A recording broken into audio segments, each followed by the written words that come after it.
Hey Browns fans, welcome to the Hue Jackson Show, brought to you by State Farm. Nathan Zgura alongside the head coach of the Cleveland Browns, Hue Jackson. And coach, as we move ahead, quarterback decision made by you to go with Kevin Hogan this week. Why'd you make that move? Well, I just thought that Kevin has done a really good job of leading our offensive football team. Came in the second half, did some really good things with 16 of 19. I finally felt like we started to play in rhythm a little bit. And as I look at this offensive football team, we need to get in a little bit better rhythm so we can score more points. I thought he was giving us an opportunity to do that. So I thought it was best to give him a chance to go. Not that Deshaun hadn't done some good things. I think Deshaun just needs the opportunity to see the game from a different lens, stand on the sideline with me and get a different feel for the game. And I think Kevin's earned the right to go out there and play. When you talk about I need to watch the tape a lot of time after games, when it comes to Deshaun, is it some of the things he's doing, turnovers in the red zone, as much as it is things he's not doing, things maybe he isn't seeing that he should be seeing at this stage? Well, absolutely. I think it's a combination of them both. You know, again, Deshaun's a young player. Right, We're talking about a 21-year-old quarterback, the youngest in the National Football League. I knew he was going to have his ups and downs. I thought maybe we would get through the interception issue a little bit faster than what we have, because that is what doesn't allow you to win games. You know, that's something I preach to our football team. We can't turn the ball over, especially in the scoring zone. So again, I think for him, just watching and seeing how the game is managed in those situations will help him, as opposed to putting him in those situations. And again, I think Kevin has done a really good job down there. Browns are averaging 3.1 yards per drive with Kevin Hogan at quarterback, which would be the top figure in the NFL this year. Why is he so effective right now? Well, I think he understands the system. He understands me. He's been with me a little bit longer than Deshaun has, so he knows exactly what I'm looking for. He understands how to distribute the ball amongst the offensive players when the play's called. So again, that's just experience, you know. And hopefully, as we go through this process with him and Deshaun, they both will continue to grow. How has he grown from last year? Because look, Kevin Hogan's a fifth-round pick, went to Kansas City, was released, comes here, came in this year maybe as a fourth-string guy, and he's ascended right now in Week 5 to the starting quarterback. And it's not because you didn't have any other choices. He's flat out earned that opportunity. So how has he gotten better? I think he's worked extremely hard. I think he took the challenge a year ago, played a little bit.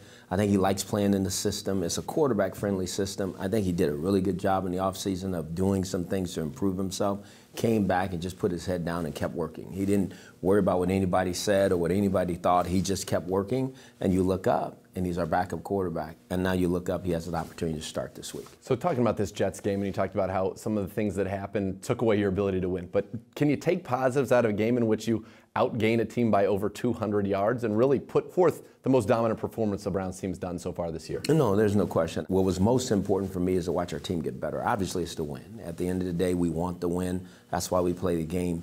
But to watch us improve and do some things better. We ran the football better. We protected better.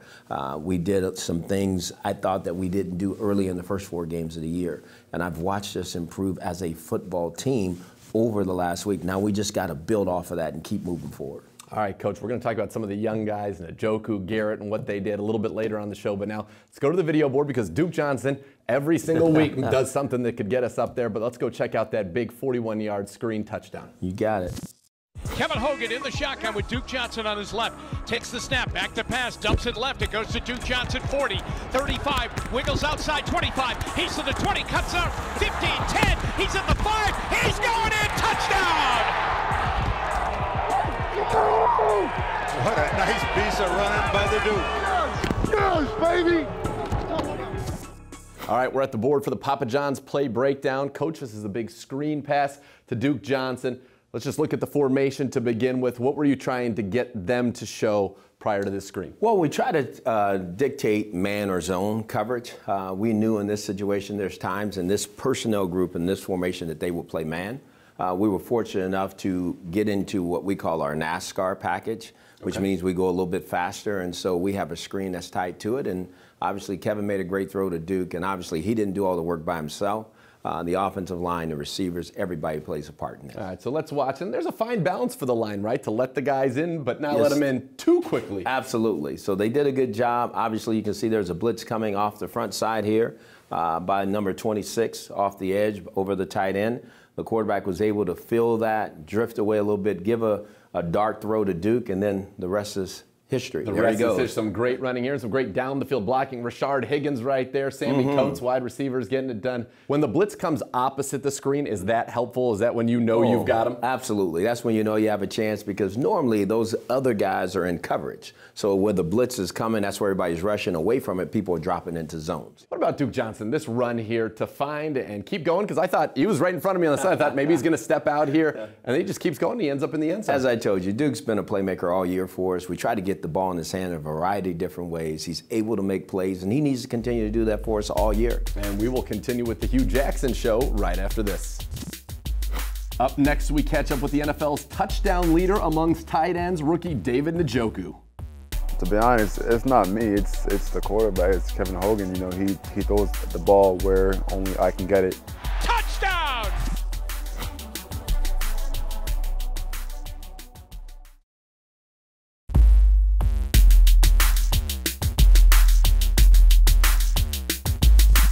Welcome back to the Hue Jackson Show. Nathan Zagura alongside the head coach of your Cleveland Browns, Hue Jackson, and Coach David Njoku. Another game, another touchdown. How has he done this so quickly? Well, I think he's really learning how to play within our system. He's a threat. As we all know, he's very athletic. He can make plays with the ball in his hands, and we're giving him opportunities to do that. The young man has 3 touchdowns. There's no telling how many he will have by the end of the year if he'll keep working and keep growing. Yeah, he's looking very good and had a heck of a catch. And he talks about it with Matt Wilhelm in the Northeast Ohio BMW Center's play walkthrough.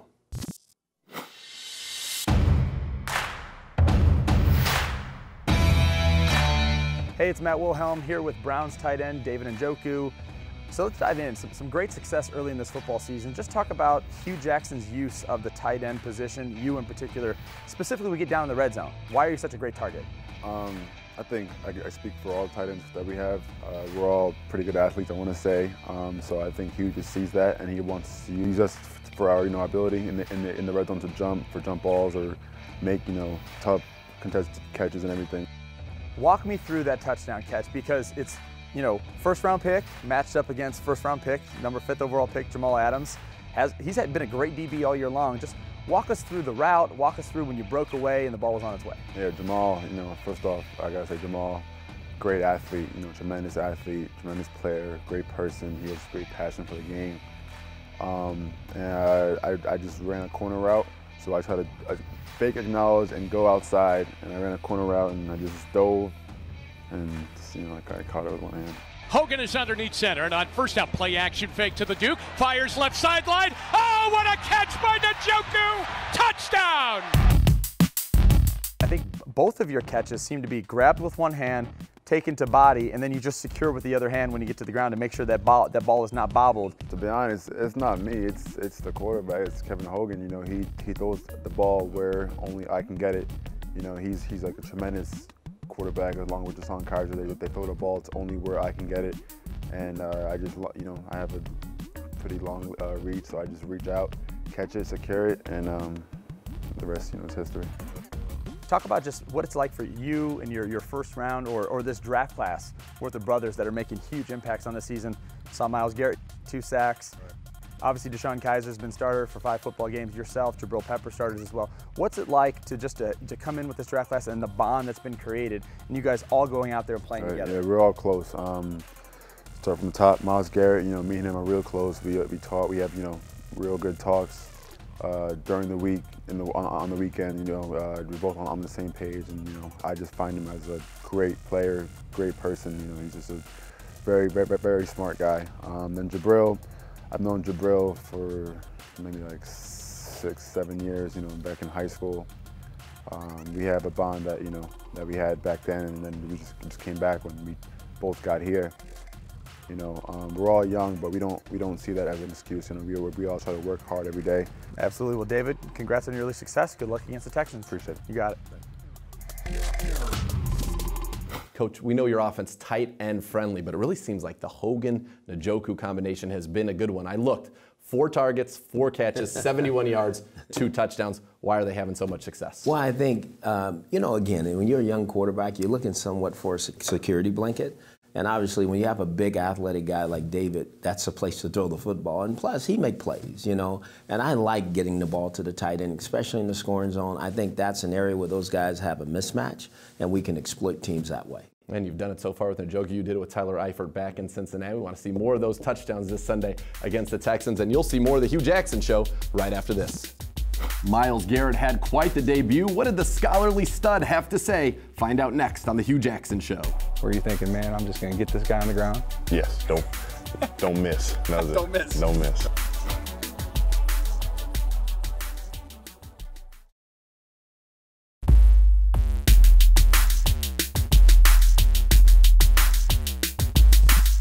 Welcome back to the Hue Jackson Show. Nathan Segura, the head coach of the Cleveland Browns, Hue Jackson, and coach, finally we got to see Myles Garrett, his first snap in the NFL, a sack. What was going through your mind when that happened? Let's go. Let's get more, you know. I was excited for him. This has been a long time coming. He's worked extremely hard to get back on the football field. Went out there and I thought played extremely well early in the game. Obviously finished the game with 2 sacks. That's kind of unheard of for a first game. So that was a coming out party for him. We expect that every week from him. If we It would be great. Absolutely. And he talks about that first game and the 2-sack performance with our Dustin Fox in the Universal Windows Player Spotlight.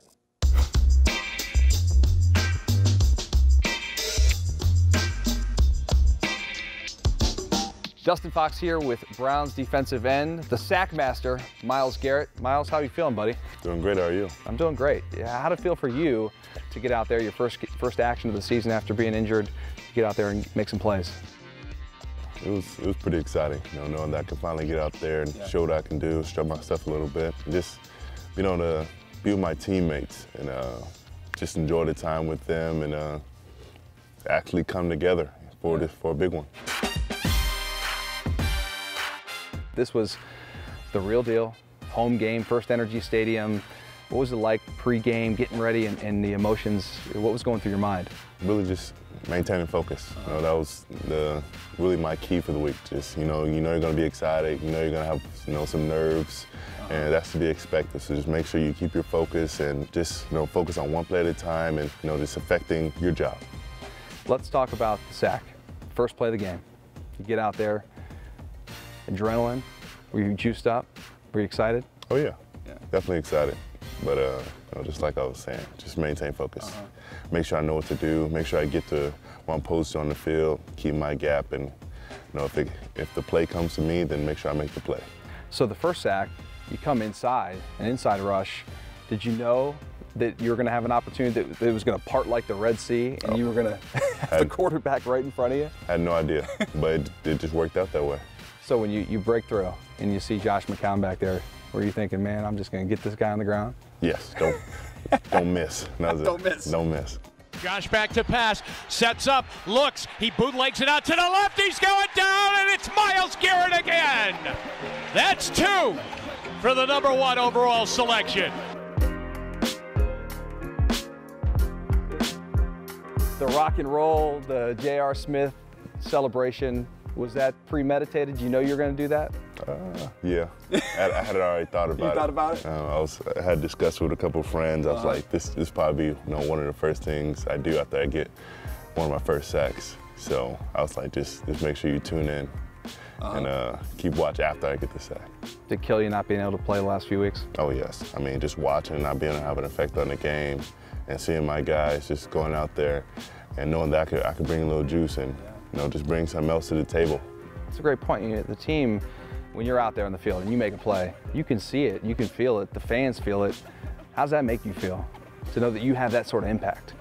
I mean, it's something that you just want to keep on doing because you know that it's a huge boost to your teammates and to the crowd, and it shifts momentum, you know, for your team and just, you know, close the game out. And we had the opportunity, we missed it, but if we can continue to work on that, we can be pretty good. You said after the game, they were asking about the sacks, and it seemed like you're pretty humble with it. You're like, yeah, the sacks don't matter. It's all about getting that W. At the end, that's all it's about. Myles, great stuff, man. Appreciate the time. Thank you. Thanks.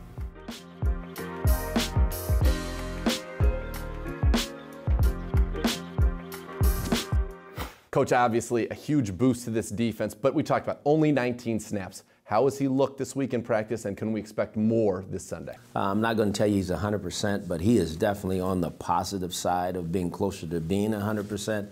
There's been more things he's done in practice. I think he's looking forward to going to Houston and playing well. We're looking forward to seeing him. I mean, imagine what he could do when he is 100%. Absolutely. It's kind of a scary thought, right? Oh, it is. Yeah, we'll want to see him chasing around Deshaun Watson this Sunday, and we'll have more of the Hue Jackson Show for you right after this.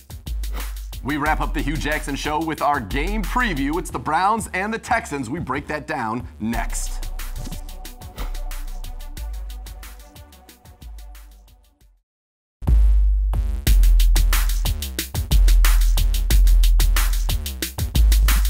Welcome back to the Hue Jackson Show. Nathan Segura, head coach of the Cleveland Browns. Hue Jackson. Coach, we turn the page to the Texans this Sunday. They're a team that's got a lot of buzz around them, only 2-3, but it all starts with that rookie quarterback, Deshaun Watson, playing very well of late. What have you seen when you watched him on tape? 10 touchdown passes in the last 2 games. I mean, that says a lot. Yeah. Obviously, he's done a real good job for them. You know, he's made a lot of plays for him with his arm, with his legs. I think we have to do everything we can to slow him down. But as a football team, they're playing good. I mean, I know the record is not probably what they want it to be, but at the same time, there's a lot of talent on that football team. Yeah, you mentioned that wide receiver tandem, probably the best we've seen since week 1 as a duo. Hopkins and Fuller have 8 touchdowns between the two of them the last 2 weeks. One of them kind of can do it all. Fuller's a burner, played with Deshaun back at Notre Dame. Right. How do you slow down this duo? Well, I think what we have to do is get to the quarterback first and foremost, and we have to have consistent pressure. We got to keep him bottled up in the pocket. As I said earlier, we cannot let him get outside the pocket. That's where he's made a lot of plays. I think if we can do that and keep everybody in front of us like we have for the most part this season, then we have a chance to get this offense slowed down. Yes, the Browns, the number 5 defense overall. Big reason, limiting people and stuffing the run. 36% of the runs against the Browns go for 0 or negative yardage. How has this turnaround happened so quickly? Greg Williams, the culture, the things we believe in, our vision. You know, that was one of the things we talked about. We wanted to be a team that stopped the run. It's something I preach since I've been here, you know, since I became the head coach. And I think he's taken that to another level. I think our players have done a good job on defense of carrying that mandate from myself, from Greg, and the rest of our defensive staff, and that's what we're getting done. Normally when you go to face the Texans, J.J. Watt's the first name that comes up. He's out. They lost Whitney Merciless as well last week. Kind of an injured defense, but they still have some playmakers, Jadeveon Clowney, Bernardrick McKinney. What do you see when you watch this defense? They're good. You just said it. I mean, obviously, there are 2 of the better players who are injured from their football team, but that doesn't slow them down. Jadeveon Clowney is still playing extremely well. McKinney, who you mentioned, is still playing well. Again, Jonathan Joseph, who is a veteran corner, is playing well. So they still have a nucleus of really good players, and it's going to be a tall challenge for us. What does the defense have to clean up to get overall to the level that, say, the run defense or the total yardage defense is right now? I think in the scoring zone is where we've had our issues. Greg is all over our guys about making sure that we take that next jump, and I think our guys are motivated to take that next jump. It's just a matter of going out and doing it consistently, game in and game out. Talked about the turnovers. We know that is obviously a key. Take that out of the equation. When you look at this matchup specifically, what must the Browns do to leave Houston with that first victory? We got to be able to run the ball. I mean, first and foremost, I stand on the table now saying we got to continue to run the ball better.